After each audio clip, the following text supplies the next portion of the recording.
The 80-20 rule is one of the most helpful of all concepts of time and life management. This rule says that 20% of your activities will account for 80% of your results.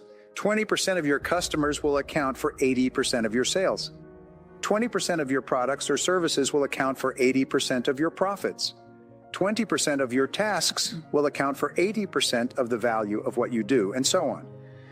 Each of these tasks may take the same amount of time to accomplish, but one or two of these tasks will contribute 5 or 10 times the value of any of the others. Often, one item on a list of 10 tasks that you have to do can be worth more than all the other 9 items put together.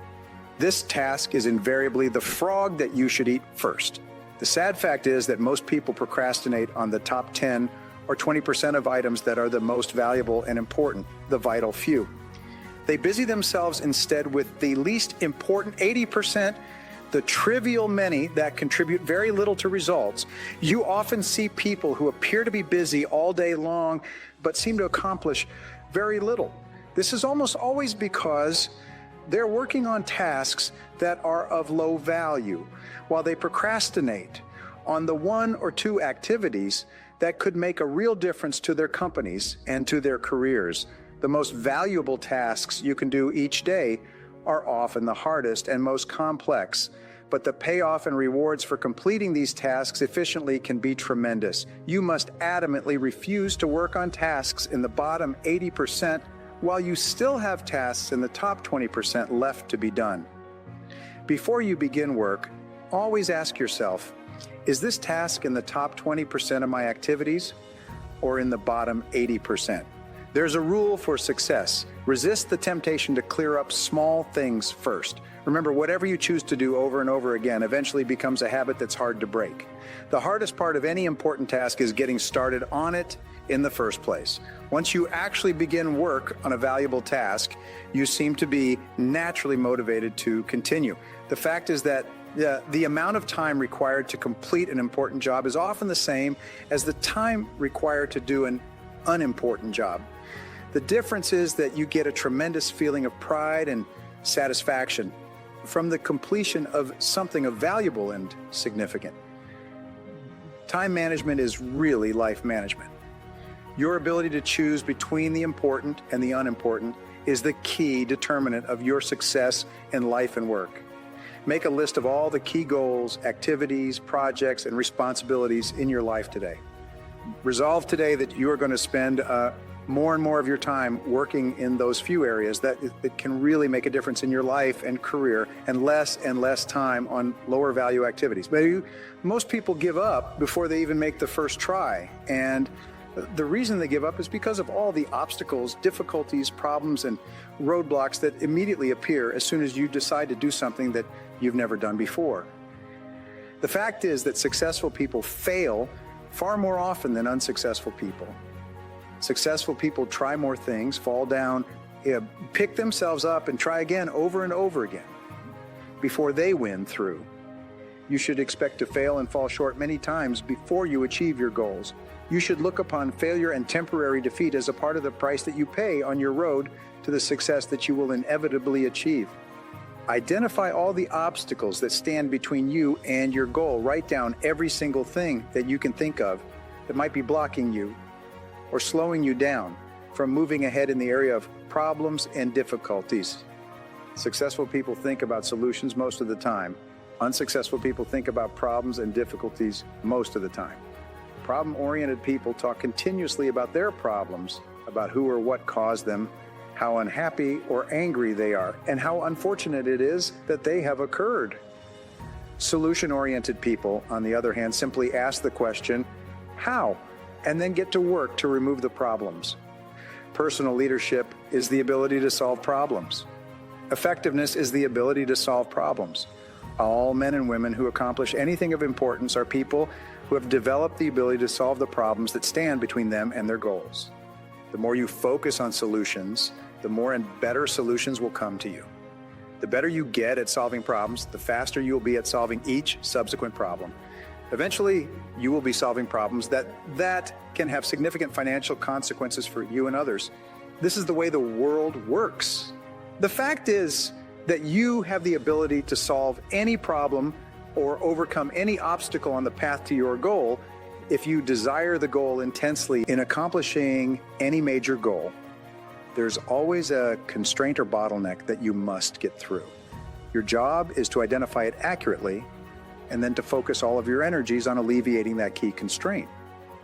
Your ability to remove this bottleneck or deal with this limiting factor can help you move ahead faster than perhaps any other step you can take.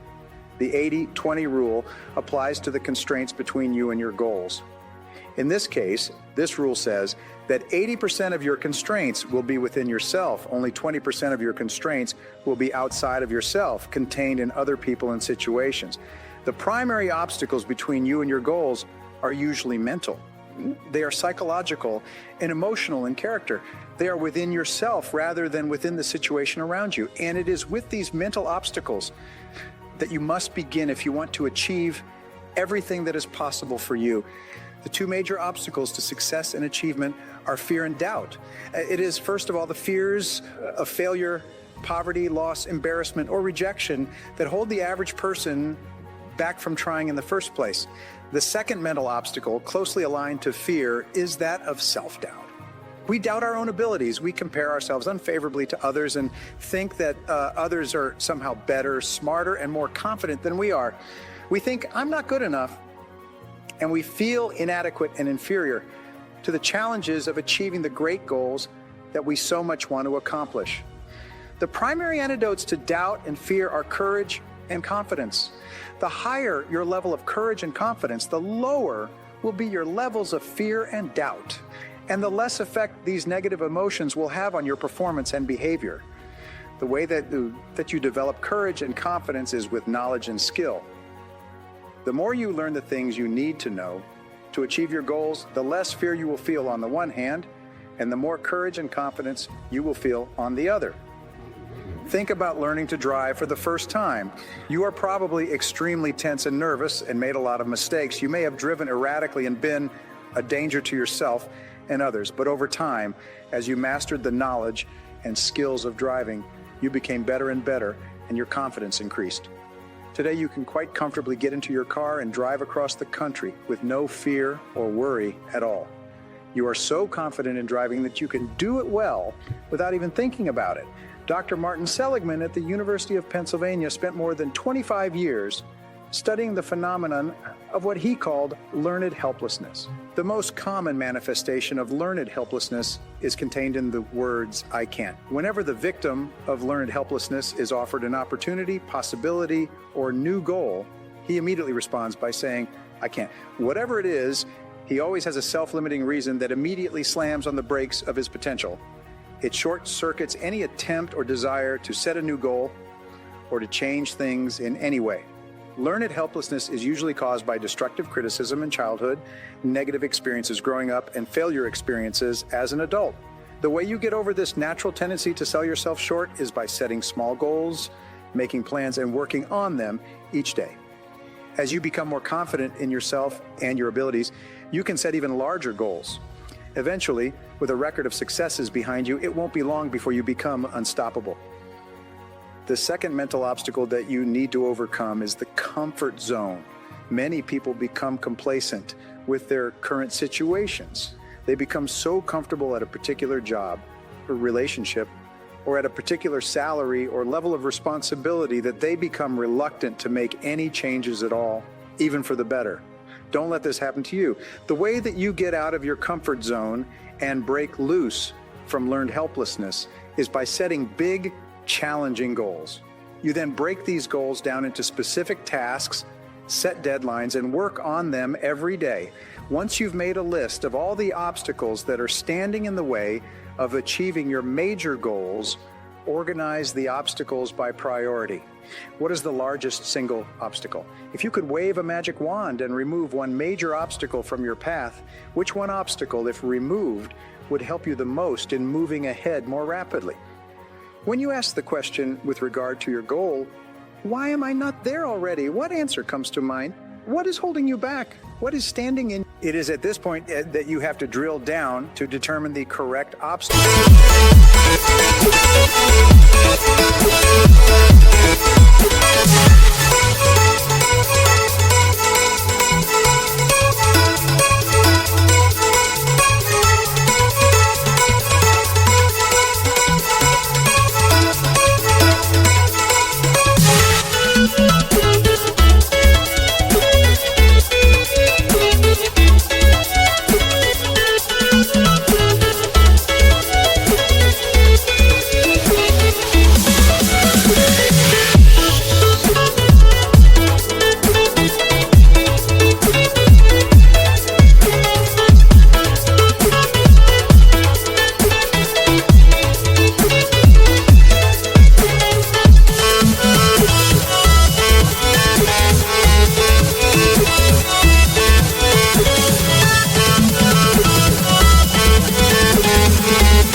Before you begin taking steps to remove it, you do this by asking the question, what else could be the problem?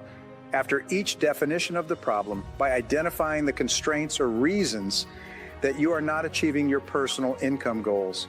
Each definition leads to a different set of solutions. They require that you think in different ways. In your personal life, it's the same. The accuracy with which you identify the obstacles or bottlenecks that are holding you back will determine the appropriateness of the various steps that you can take to remove or alleviate those obstacles.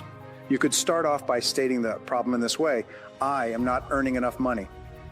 So, what else is the problem? Maybe the answer is, I'm not contributing enough value to be worth more money. What else could be the problem? Maybe it's, I'm not good enough at what I do to be capable of getting results that are worth more than I'm earning today. What else could be the problem? Well, you could say, I don't use my time efficiently enough during the workday. What else could be the problem? You could say, I spend my evenings watching television, my weekends socializing, and I seldom read or learn anything that would help me to be better at my job. Aha! Now you have found the real problem. Now you have a clear idea of what you have to do differently if you're going to solve your original problem, which was to earn more money.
Once you've determined the major obstacle that is holding you back, rewrite that obstacle as a positive goal.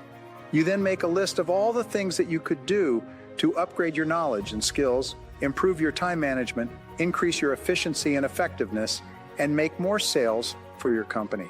You set deadlines and measures next to each step in your strategy to achieve excellence in your field. You then select one key task and take action on it immediately. From then on, you hold your own feet to the fire. You discipline and drive yourself to do the things that you need to do to become the kind of person you need to become in order to achieve the goals that you've set for yourself. By following through on your resolution, you virtually guarantee your ultimate success and the achievement of almost any goal you can set for yourself. If you have any questions or concerns about the accuracy of your problem definition, discuss it with someone you know and trust. Put your ego aside, invite honest feedback and criticism. Be open to the possibility that you have fundamental flaws and weaknesses that are standing in the way of your realizing your full potential. Be brutally honest with yourself. Once your problem or obstacle is clear to you, ideas, opportunities, and answers will come to you from various sources. You will begin to attract into your life all kinds of resources that will help you to overcome the obstacle or difficulty, either within yourself or within the situation around you, and move you more rapidly toward your goal. For every problem or obstacle that is standing between you and what you want to accomplish, there is a solution of some kind somewhere. Your job is to be absolutely clear about what sets the speed at which you achieve your goal, and then to focus your time and attention on alleviating that constraint by removing your major obstacle. You will often make more progress in a few months than the average person might make in several years. Now, here are 3 things you can do immediately to put these ideas into action. First, identify a major goal of yours and then ask, why aren't I there already? What is holding me back? List everything you can think of. Second, identify the constraint or limiting factor in yourself or the situation that sets the speed at which you achieve your goal. And third, develop several definitions of your major problem or obstacle. Keep asking, what else is the problem? And be prepared to follow where the answer leads.